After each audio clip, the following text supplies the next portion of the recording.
Les 10 dernières années, on a découvert beaucoup de choses. On a découvert d'abord que le cerveau de l'enfant était extrêmement immature, c'est-à-dire qu'il n'est pas du tout terminé, et que ça va entraîner beaucoup de choses. Ensuite, qu'est-ce qu'on a découvert? Que tout ce que va vivre l'enfant, c'est les expériences affectives, sociales, vont avoir une influence considérable sur son cerveau. C'est-à-dire que ça va modeler le cerveau au niveau des molécules, au niveau des neurones, au niveau des circuits cérébraux, des structures cérébrales et même de l'expression des gènes. Donc tout ce que va vivre l'enfant va être complètement imprimé dans son cerveau et va modifier l'évolution de son cerveau.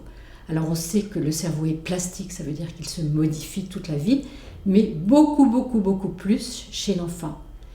Et donc c'est pour ça que l'éducation, quand elle est empathique, bienveillante, va faire en sorte que le cerveau va bien se développer de façon globale, c'est-à-dire aussi bien au niveau cognitif, c'est-à-dire nos fonctions intellectuelles, pensée, mémoire, apprentissage, qu'au niveau affectif, ça veut dire quoi?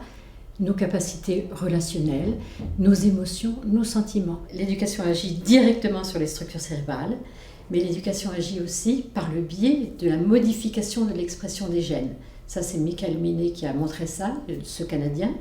Et il a montré qu'avoir une attitude empathique, encourageante, soutenante, va modifier les gènes de façon positive, c'est-à-dire que ce gène va agir sur l'hippocampe, c'est-à-dire que c'est la partie qui fait qu'on a de la mémoire, nous permet l'apprentissage, et donc les neurones de cet hippocampe-là vont être beaucoup plus florissants. Et donc les enfants qui sont soutenus, encouragés par les adultes, vont avoir un hippocampe beaucoup plus capable d'apprendre et de mémoriser. Ce gène modifié va agir également sur la façon dont on réagit au stress.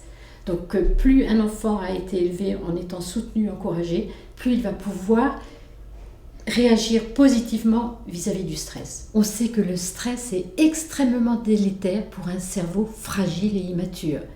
Alors, le stress, quand il est ponctuel, de temps en temps, c'est pas grave du tout.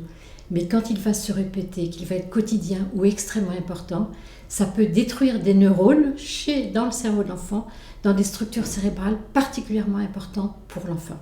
Par exemple, il y a une structure cérébrale qui est particulièrement importante, qui se trouve ici, au-dessus des orbites.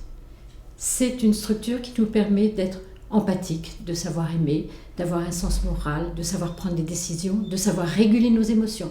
Donc c'est une structure extrêmement précieuse chez l'humain. Eh bien, il y a un chercheur américain qui s'appelle Alan Shore qui a trouvé que plus les adultes sont empathiques, bienveillants avec l'enfant, plus cette structure va se développer. Ça veut dire que si, vis-à-vis de l'enfant, on lui dit tout le temps « Arrête, si tu continues, tu vas avoir une fessée, tu vas être puni, ou tu as des mauvaises notes, tu es un nul, tu es un bon à rien », eh bien ça freine la maturation cérébrale. Donc cette découverte est fondamentale, c'est-à-dire que plus on encourage, plus on soutient un enfant, plus le cerveau va se développer et les structures extrêmement précieuses vont se développer, plus on est rigide, autoritaire, menaçant, punissant l'enfant, ça va enrayer les circuits cérébraux qui sont extrêmement importants pour qu'ils se développent et que le cerveau mature de façon positive.